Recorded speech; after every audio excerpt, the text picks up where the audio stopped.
This is FinCast, the podcast from J2 Innovations, the creators of Fin Framework, an innovative software framework for smart buildings, smart equipment, and IoT. Hello and welcome again to the FinCast. I'm Steve Randall, and as we're digesting COP26, the UN's climate change conference in Glasgow, climate change is on the agenda. An escalated response to cutting carbon emissions is needed, especially if we're to get progress towards limiting the rise in global temperature to 1.5 degrees C and forego a global disaster. So what can we do about it? And how does the buildings and equipment industry have a role? Let's get some perspectives from our panel. My name is Alex. I'm the CEO of J2. I joined the company 3 years ago after the acquisition through Siemens. I worked for many years in the smart building industry, previously with Siemens, and I'm also a designated member of the Project Haystack board. I'm Domenico Di Canosa. I'm the sales director for J2 Innovation in EMEA, in Southern Europe specifically. I'm based in Italy, and I'm in this industry since bit more than 20 years. I'm also pleased to be the president of SBA in Italy, which is the Smart Building Alliance for Smart City. I'm Emmanuel François. I'm the sales manager of a German company, Enocean GmbH, which is leader for energy harvesting IoT, so wireless and batteryless IoT. And I'm also the co-founder of the SBA, the Smart Building Alliance. I founded 10 years ago. Let's start with a question to all of you. What does sustainability and lowering your carbon emissions mean to you? First of all, I think that this always has to do also with what type of technology we use. And that drives a lot also the CO2 that we bring into the air with whatever we do. So I try to always work with latest technology. The other is I try to reduce my own footprint by using, let's say, the most energy efficient or most sustainable way of transportation. But then also I decided to join the building industry and being part of those that provide innovation and technology to this market to make it more energy efficient.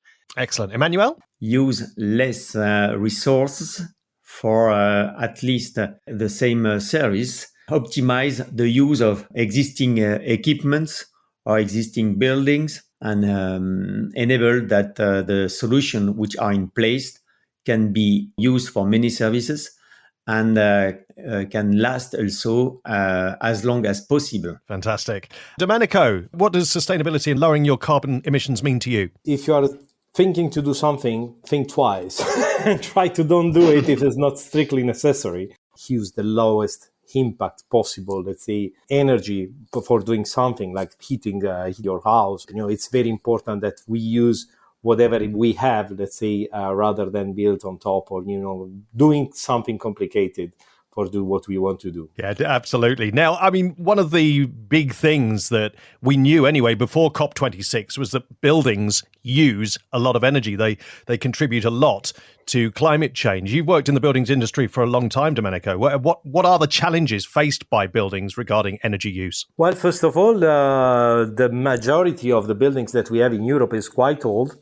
So they've not been built with the energy in mind. Clearly, the population is growing, but we have a lot of houses which are empty because there were a lot of people that owned two houses in the past. This is not any longer the case. In the future, we can reuse a lot of the space that we have and make it very efficient for the future. And so this is the first challenge, try to isolate whatever we have and to make it functional for the people that are living in. This is something that we as a community need to learn, and we learned probably because of the COVID and the lockdown in Europe. We are staying much more in our houses, and we needed to bring some services to our houses.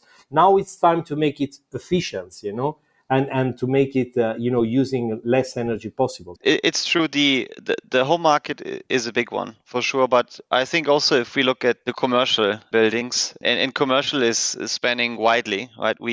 We start with schools, go all the way to universities. We start with little hospitals in smaller cities, all the way going to very big hospitals, small and large airports. They also are quite a significant part of the total buildings that are out there. And even there, if you look into those buildings, you will only see in a very small part of them that they're actually managed in a very energy efficient way. And we, for example, we've done studies at J2, also previously in Siemens, and you can also read this a lot in the industry, that we estimate only probably 20% of all commercial buildings are actually managed with some sort of intelligence, some sort of building automation system. So it is for sure the homes that are a big part, but also a big chunk of commercial buildings are not managed in an energy efficient way. And that's something that we have to tackle as well. Emmanuel, let me bring you in on this because, we're talking about the smart buildings technology there, Alex, referring to that. How do you think the smart buildings industry can be part of the road to carbon net zero? What more needs to be done? Well, a lot. I would say first, the buildings represent more than 40% in Europe. It's rather 45% of the global energy consumption. So it's a major issue. And also it represents more than 25% of the greenhouse emission. But beside it, since the transportation, the mobility is moving from thermal to electricity, and the cars will be also powered in the buildings. So certainly within 10 years, it will not be 45% of energy consumption, but more than 55%. So we see that there is a huge challenge to solve at short term. How the buildings can reduce their energy consumption and contribute less to the greenhouse emission. And at this regard, the major challenge is following. We, human, we have changed because of digital. Our activities have fully changed. We are not working like before. We are not moving like before. We are not teaching like before. We are not living like before. Everything is changing. But the buildings haven't changed. And it's very complicated, especially because in Europe, there haven't been wars, I would say, since 70 years. And the buildings are very old and not adapted to the new usages. So there is a major change which is necessary. We need to move from rigid buildings to flexible buildings, to multi-usage buildings, to optimize the use of the buildings. Buildings who are used 30% of the time needs to be used more than 50%. That is the target we need to have. And also they are isolated. A building today is isolated, and whatever the buildings are surrounding him. But today it's no more that. The buildings need to be integrated to their environment, to the district. It is necessary. It's fully necessary. So that's the reason why to achieve to this wish, the buildings need to be equipped and digitalized. And that's a major issue because this is not yet in the DNA of the building industry. So we need really to support them, to train them, and very rapidly. Buildings need to adapt themselves to users and to their environment. Absolutely. And we'll talk about your role as chairman of SBA France in a moment. But Domenico, I mean, you've been part of founding the Smart Buildings Alliance, the SBA in Italy. Tell us a bit more about what SBA is and what it does. Yes, of course. I've been actually invited by Emmanuel in doing this together with Ernesto Santini, another great guy from the industry, former CTO of Legrand Group, guy which has a global experience and has been quite a journey because in the end we were a group of 22 people at the date of founding, which is great because it's everything started from a conversation and everyone found exactly in the same situation where there were a lot of needs yet to be satisfied by building owners, by building managers, and by end user, where the industries, which is full of technology, cannot provide yet that level of services or expectation. So we actually have this aim, as SBA, to be the one that brings real needs to the table of the technology and where the technology can contribute, not the other way around, no, where the technology talks about themselves and it's just something that is just building to be more fancy than the other competitor. No, we don't need that. We need to use what we have to the maximum possibility. If we think about cars 20 years ago or even 30 years ago, there were barely sign of electronic in a car. Today, cars will not be produced without less than 20 computers on board. So the things that we use the less, which is probably the car, has way more digital services than the house, where we stay probably 64% of our entire life. So this is a paradigm that we need to change, and we really look into each other's eyes and say, okay, SBA is targeting at these. We need to follow up with these also in Italy. So let's take from the great experience that they had in France and go further. And this is where we are today. We actually are more than 50 companies joining SBA for this purpose. Make it real, make it happen, bring services into the buildings, make them more efficiency, bring what we need closer to us in our real environment where we stay and spend more time. Alex, do you want to pick up on what you've heard from Domenico and Emmanuel? Yes, so I think these are great points that both Emmanuel and Domenico make. I'm a big fan of what SBA is driving for the industry. We as J2 see it very similar. We see it actually the same way. The buildings are the biggest energy consumer in the world because, again, 80% of all commercial buildings do not have any significant automation or technology in place. So they are basically, if you take the anecdote of a car, again, they are basically like cars without a steering wheel and a speedometer. And what we need to think about, and what also the industry needs to think about, and what we also think about at J2, is how can we make those 80% of buildings have access to technology that today is only available to the other 20% of the more sophisticated, more complex, more expensive buildings.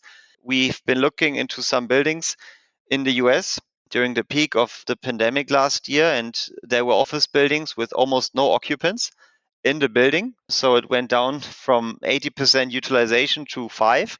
And still the energy consumed was 95% of the previous year.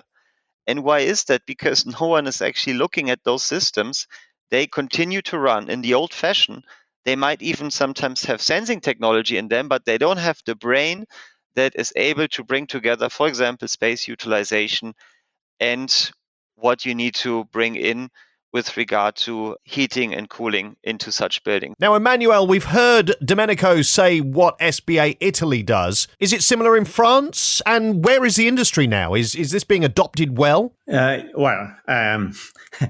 We are still struggling, and that's the reason why we exist, because there is a big need to support all the stakeholders. We are living a major transition, and it's not easy because it needs to change buildings models, business models, change from technology. Everything is changing, and of course the stakeholders are not so.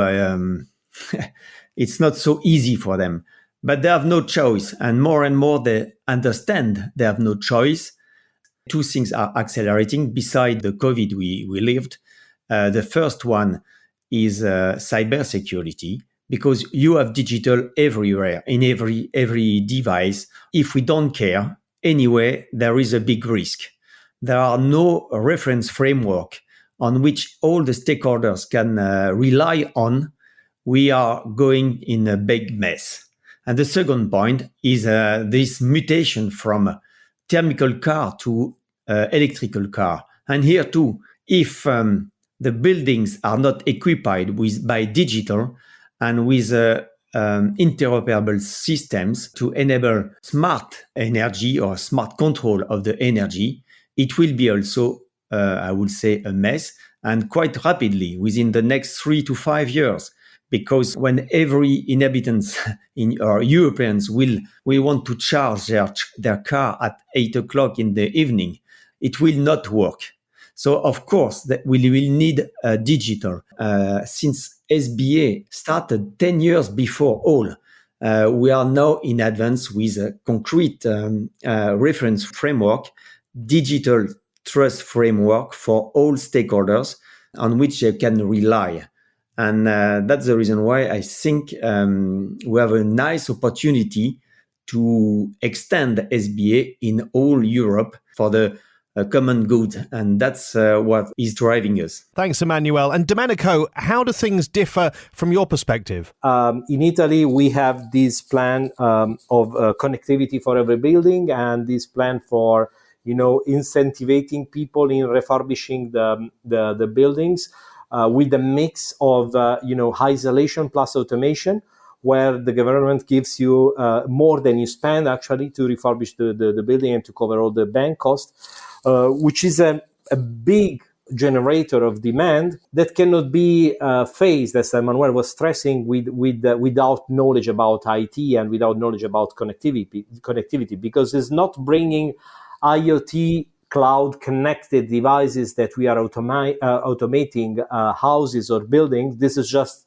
going to increase the traffic over internet and eventually increase the energy consumption, because network and data means energy consumption, while we need to process data as close as possible to the limit of the administration, which means you need to have computational power in houses, you need to have computational power in buildings, and then in cities, in a way that only the open data, normalized data that are really needed to the external, let's say, boundaries from our homes are brought outside to the functionality of interaction of the building, and the rest of the things stays in-house. So this is, for instance, a concept where a lot of other companies are working, and where the concept is not there for the builders and for the managers of the data. The tendency is still to bring all the data from the home, from the building, into a server, maybe in China, and then do some sort of AI statistics of the building and provide some data back. This is not functional. We need to get to a solution where the computational power and the automation is close to the action, again, with the good principle of automation.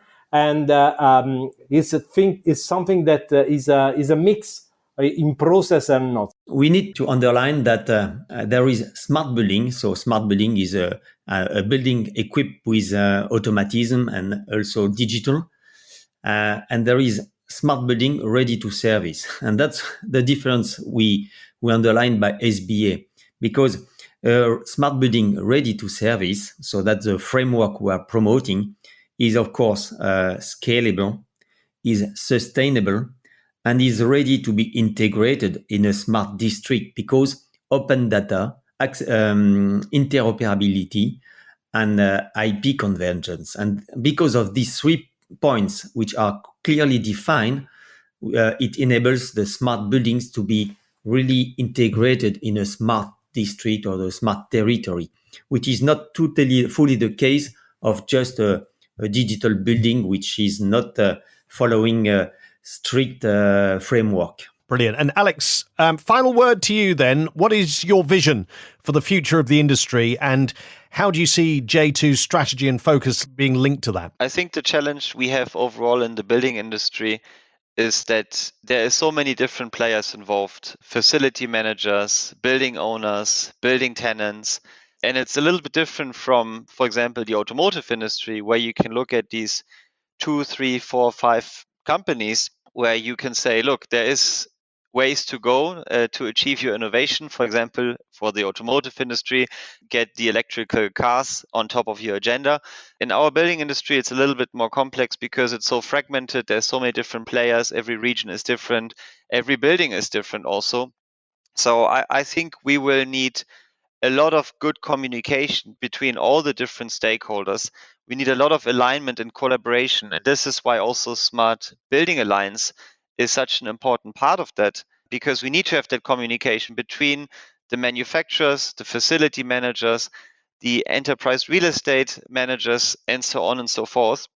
And ultimately, my vision for the industry, as I also said previously, is that we will be able to tackle the requirements of those commercial buildings that have so far not been addressed with automation. And I don't believe that the answer will be to bring automation that we today see in complex buildings just like this into simple buildings.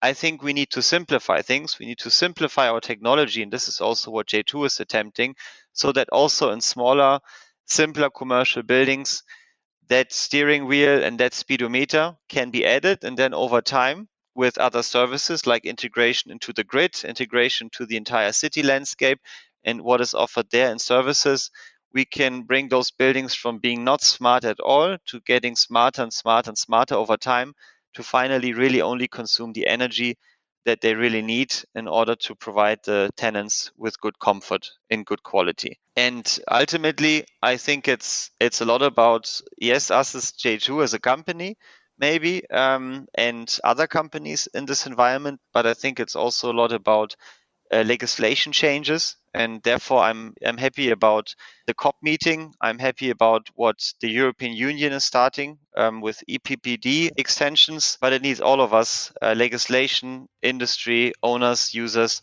to work together to really make it happen. Guys, thanks very much for joining us. Thank you very much for the opportunity. Thank you. It was nice. Thanks for joining. And of course, thank you for listening. Join us again soon on the Fincast. Subscribe to get the latest episodes automatically using your favorite podcast app. Copyright J2 Innovations, a Siemens company. Find us at j2innovations.com.